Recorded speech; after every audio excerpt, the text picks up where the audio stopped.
Trump की कुंडली में बना अंगारक योग। अब और भीषण होंगे हमले, ईरान के साथ डूबेगा अमेरिका, समुद्र में डूबेगा विशाल जहाज, 7 महीने तक चलेगी जंग, ईरान इजराइल जंग पर बड़ी भविष्यवाणी, विद्रोह के स्वर गूंजेंगे, सुनामी से दहलेगा जापान, 10 मोर्चे पर छिड़ेगी लड़ाई, फिर आएगी शांति।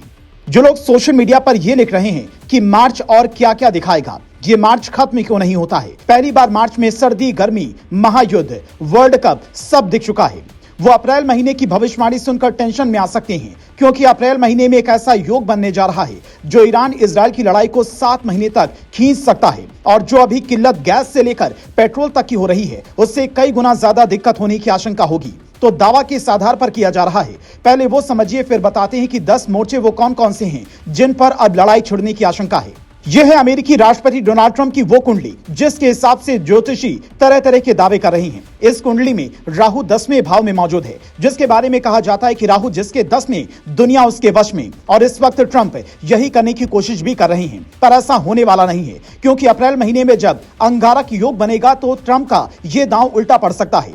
मोदिनी ज्योतिष के हवाले से एबीपी अपनी रिपोर्ट में दावा करता है 18 से 26 अप्रैल के बीच में मंगल और राहु का प्रभाव एग्रेशन जोन तैयार करता है। ये वो स्थिति है जहां पर इतिहास में अचानक युद्ध विस्तार, गलत आकलन और अप्रत्याशित घटनाएं देखी गई हैं। चूंकि ट्रंप अभी वहां पर मरीन कमांडो भी भेज रहे हैं और होर्मुज खाड़ी में लड़ाई लंबी होती नजर आ रही है, इसलिए नास्ट्रेडमस की इस भविष्यवाणी को भी मौजूदा हालात से जोड़कर देखा जा रहा है कि समुद्र में एक विशाल जहाज डूबेगा और 7 महीने तक जंग चलेगी। अगर होर्मुज में जंग हुई, जहां पर ईरान ने पहले से माइंस बिछा रखी हैं, तो वहां इस बात की आशंका जताई जा रही है कि अमेरिका, इजराइल या फिर ब्रिटेन को बड़ा नुकसान उठाना पड़ सकता है, क्योंकि ईरान के पास में शक्तिशाली नेवी भले ही नहीं, पर उसके छोटे नाव वाले नौसैनिक इस वक्त पूरी दुनिया की तेल का रास्ता रोके और सीना ताने खड़े हैं। यही वजह कि ईरान हार मानने को तैयार नहीं है और अमेरिका को अब सीधे धमकी दे रहा है कि अगर हमारे होर्मुज या खार्ग द्वीप पर अटैक किया तो लाल सागर के एंट्री पॉइंट बाब अल मंदेब पर हमला करेंगे।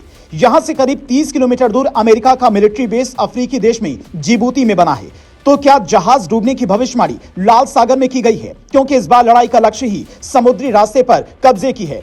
बाबा वेंगा की भविष्यवाणी तो यह तक कहती है कि दुनिया के कई देशों में विद्रोह के स्वर गूंजने वाले हैं और इसकी शुरुआत 2025 से हो चुकी है। श्रीलंका से लेकर नेपाल तक में इसका बड़ा उदाहरण दिखा, जिसे जेनजी आंदोलन का नाम दिया गया। लेकिन इस बार इंसानी विरोध के साथ साथ प्रकृति भी अपना विरोध दर्ज कराएगी और जापान से लेकर कई मुल्कों में बड़ी सुनामी आने की आशंका जताई जा रही है। क्योंकि उत्तर कोरिया लगातार मिसाइल टेस्ट कर रहा है और जापान, दक्षिण कोरिया दोनों के लिए संकट बढ़ने लगा है, इसलिए भूकंप प्रभावित क्षेत्र जापान में भी इन भविष्यवाणियों पर चर्चा होने लगी है। यहां तक कि ब्रसेल्स में बने इंटरनेशनल क्राइसिस ग्रुप ने इस साल 10 मोर्चों पर लड़ाई की आशंका जताई है, जिसमें से कई सच साबित हो चुकी हैं। अमेरिका, वेनेजुएला के बीच में संघर्ष साल के शुरू में दिखा, रूस यूक्रेन की लड़ाई लंबे वक्त से चल रही है, सूडान के गृह युद्ध में तुर्की का हिस्सा लेना, इथियोपिया, इरिट्रिया, माली, बुर्किना फासो, सीरिया, इजराइल फिलिस्तीन, इजराइल अमेरिका बनाम ईरान और हूती म्यांमार में गृह युद्ध और अफगानिस्तान पाकिस्तान में जंग हो सकती है, जिसमें कई जंग अभी चल रही हैं, जिससे दुनिया में आर्थिक तंगी और महंगाई बढ़ने की आशंका है।